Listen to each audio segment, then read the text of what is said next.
Income tax गोशवारे जमा कराने का वक्त खत्म। एफबीआर अक्टूबर का टैक्स टारगेट भी हासिल करने में नाकाम। जराये के मुताबिक 980 अरब मजमूई टैक्स वसूली 878 अरब रुपए रही। रवा माली साल के 4 माह का शॉर्टफॉल 192 अरब रुपए हो गया है। एफबीआर अक्टूबर का टैक्स हदफ भी हासिल करने में नाकाम। इसी पर बात करते हैं नुमाइंदा शाहिद अजमल से। जी शाहिद, बताइएगा क्या तफसीलात हैं? जी बिल्कुल, इनकम टैक्स गोशवारे जमा कराने का वक्त खत्म हो गया है और एफबीआर अक्टूबर का टैक्स हदफ भी हासिल करने में नाकाम हो गया है। एफबीआर टैक्स वसूलियों में शॉर्टफॉल से नहीं निकल सका और एफबीआर को अक्टूबर में 102 अरब रुपए के शॉर्टफॉल का सामना है।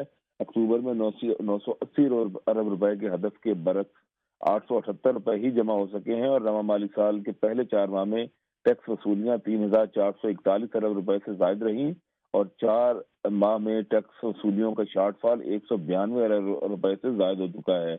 बढ़ते हुए शॉर्टफॉल को पूरा करने के लिए मिनी बजट लाने का इम्कान बढ़ गया है और रवा माली साल के लिए टैक्स वसूलियों का हदफ 12,970 अरब रुपए मुख्तस किया गया है। जी, मिनी बजट लाने का इकदाम जो है वो वाजे हो चुका है। शाहिद अजमल हमें तफसीलात से आगाह करे तो बहुत शुक्रिया।